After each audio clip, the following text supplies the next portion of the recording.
En plus, je me tais.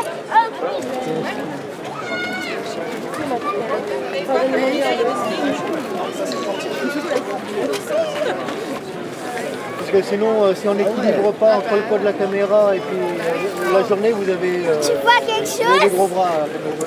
Le régiment a été créé en 1924, donc on a choisi symboliquement la date du 9 mars, donc les 2 chiffres du régiment, pour marquer ce centenaire. C'est important parce que, évidemment, 100 ans, c'est un chiffre qui est très emblématique. Pendant ces 100 années d'histoire, le régiment a traversé beaucoup d'épreuves, principalement toutes celles que la France a connues. Il a participé à tous les grands combats et donc il nous semble important dans une institution comme l'armée de rendre hommage à nos anciens pour mieux savoir quelles sont nos racines, d'où on vient et pouvoir remontrer ces grands exemples historiques à nos jeunes soldats. Et puis aussi, comme on le fait aujourd'hui sur la place Victor Hugo ici à Grenoble, montrer ce qu'on était hier, ce qu'on est aujourd'hui et puis ce qu'on sera demain avec un certain nombre de stands de présentation à la population grenobloise.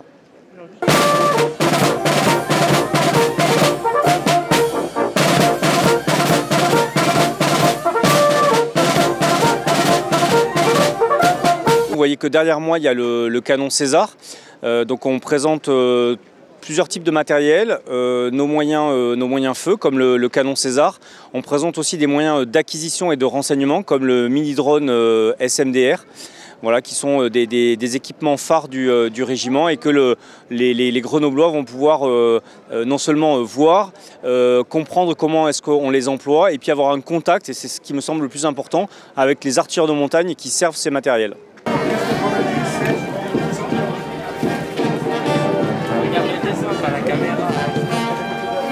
On a lancé l'an dernier, il y a 2 ans maintenant, en 2022, un projet de bande dessinée qui est fait par les éditions Plein Vent, qui s'appelle Les Artilleurs des Sommets et qui présente dans cette bande dessinée historique les 100 ans d'aventure et de service de la France du 93e RAM.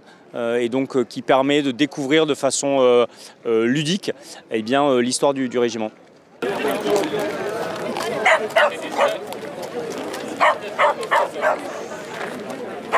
Le régiment qui existe aujourd'hui a une histoire et pour nous c'est important de la faire vivre. C'est pour ça que nous nous mettons en tenue d'époque et nous présentons l'équipement mais aussi l'histoire du régiment à l'époque. En l'occurrence, nous présentons la bataille de Vorep qui a eu lieu du 22 au 24 juin 1940 et qui est une des dernières, si ce n'est la dernière, bataille de la campagne de France de 1940 qui se solde par l'échec de la France.